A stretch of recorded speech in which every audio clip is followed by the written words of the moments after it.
नमस्कार, मैं Waqaruzzama assistant professor PG department of history Veer Kunwar Singh university Arrah. अभी मैं चर्चा करूंगा पीजी सेमेस्टर 1 के पेपर CC2 का एक चैप्टर है अरब का इतिहास। पहले के वीडियो में मैंने अरब के इतिहास के संदर्भ में जो बातें कही हैं वो जाहिलिया युग और पैगंबर मोहम्मद के जीवन से संबंधित कुछ घटनाओं को बताया है। इस लेक्चर में मैं चर्चा करूंगा कि प्रारंभिक अरब विजय जो हुए उसके क्या कारण रहे। तो पैगंबर मोहम्मद की मृत्यु 632 में हो जाती है।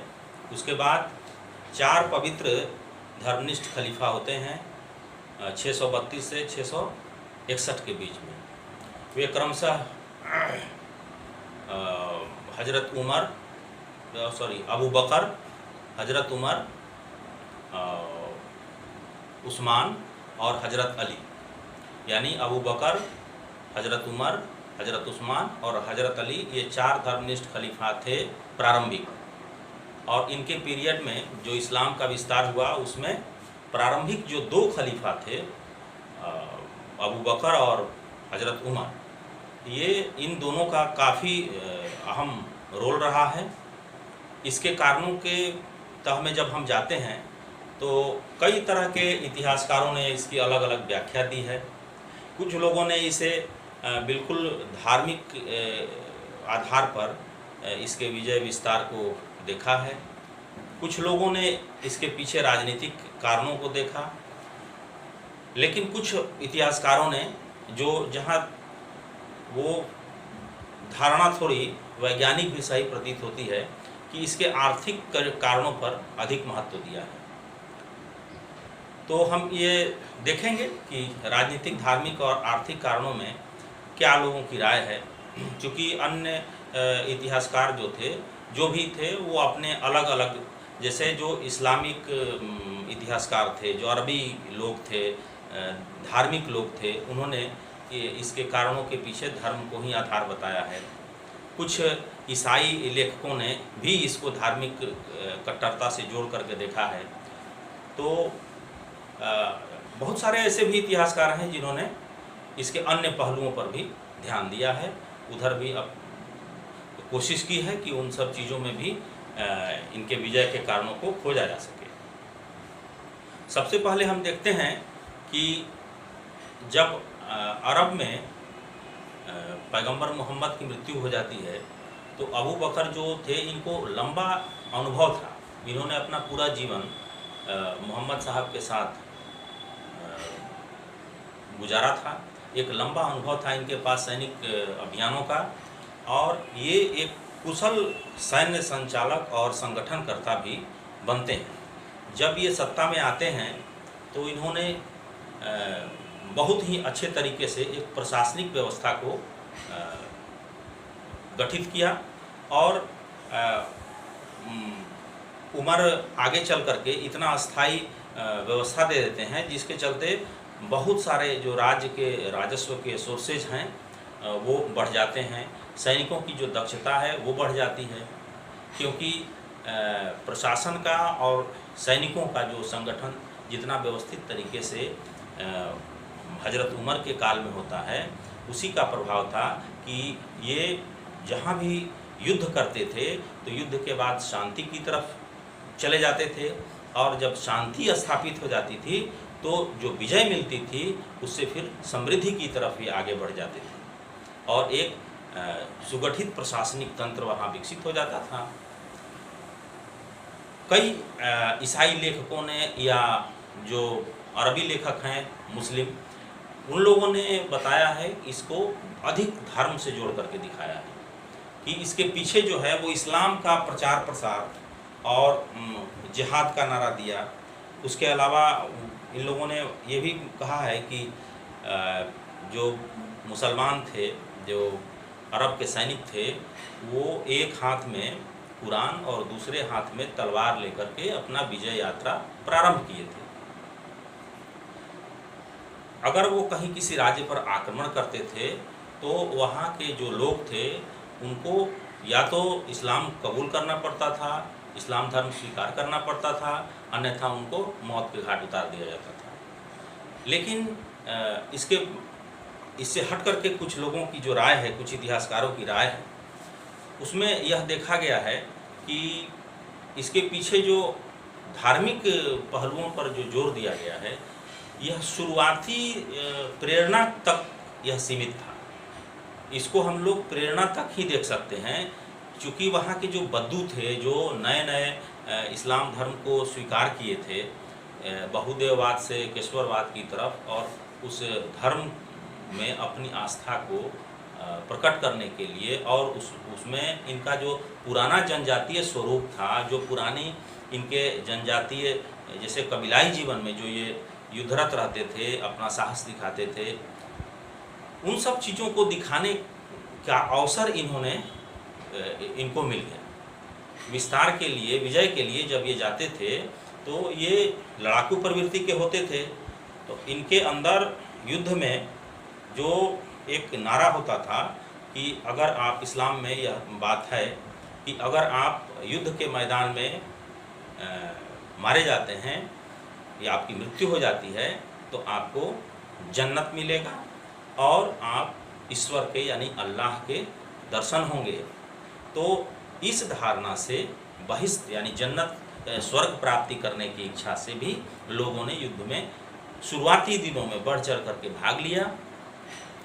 लेकिन जब ये भाग लेते थे, जब ये विजित क्षेत्रों में पहुंच जाते थे, तो वहाँ हम देखते हैं कि उस समय अरब के आसपास का जो क्षेत्र था उसमें कोई भी मजबूत साम्राज्य नहीं था। अरब के टक्कर का कोई भी मजबूत साम्राज्य इनको चुनौती देने वाला नहीं था, चाहे वो ईरानी साम्राज्य हो, चाहे वो बाइजेंटाइन साम्राज्य हो।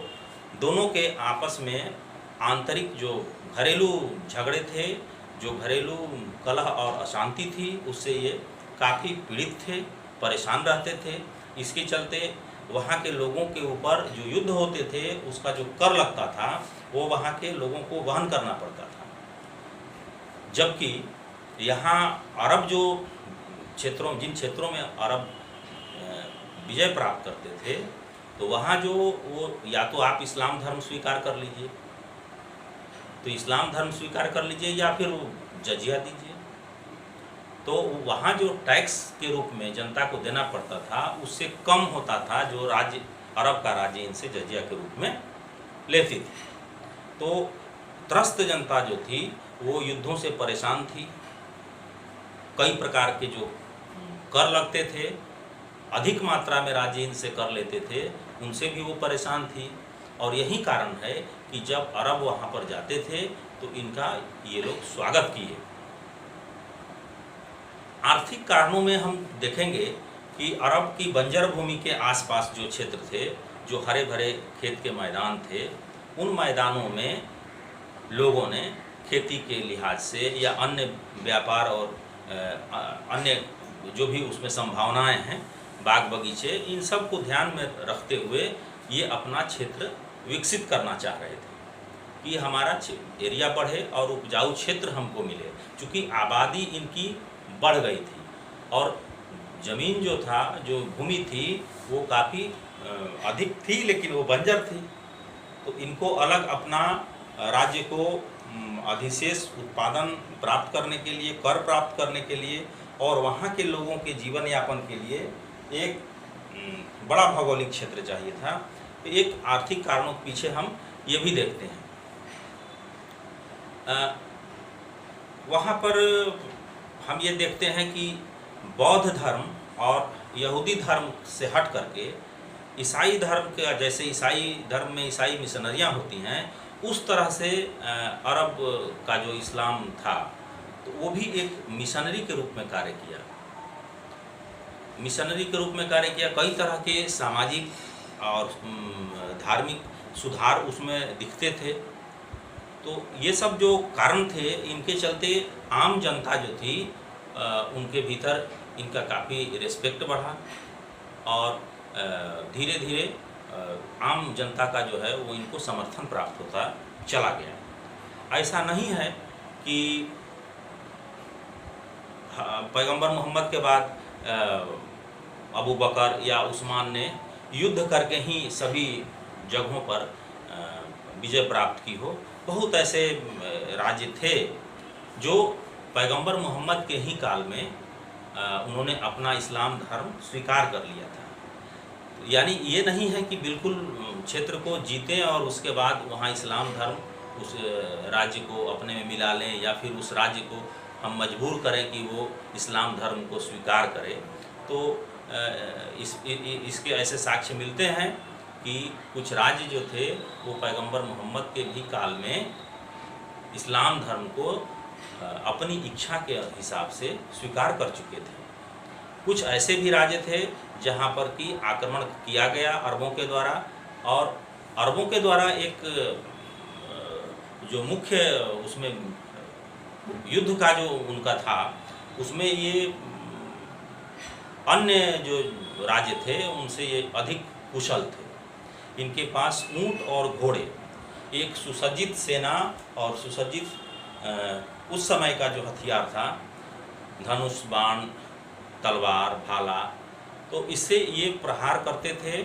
और इनके भीतर इनकी जो सेना थी वो बद्दुओं से बनी हुई थी और वो काफ़ी जोशीले और बलवान होते थे, जिस कारण क्षेत्र में जाते थे और इनके भीतर में भावना ही रहती थी कि हम अगर युद्ध में मृत्यु को प्राप्त होते हैं, वीरगति प्राप्त करते हैं, तो हमको स्वर्ग मिलेगा। तो ये सब अवधारणाएं थी जिनके चलते वहाँ पर लोग अरब का जो साम्राज्य है वो बढ़ता गया और लोगों ने इस्लाम के शांति संदेश में अन्य धर्म के जो मानने वाले लोग थे वो भी भीतर से इसका स्वागत किए और उन्होंने इस्लाम धर्म को स्वीकार किया। और जहाँ जहाँ अरब क्षेत्र विजय प्राप्त करता था वहाँ का धर्म इस्लाम हो जाता था। तो इस प्रकार हम देखते हैं कि सामाजिक, आर्थिक और कुछ राजनीतिक कारणों से अरब एक राज्य के रूप में विकसित होता है जिसका धर्म इस्लाम होता है। अब हम आगे अन्य विषयों पर भी बात करेंगे।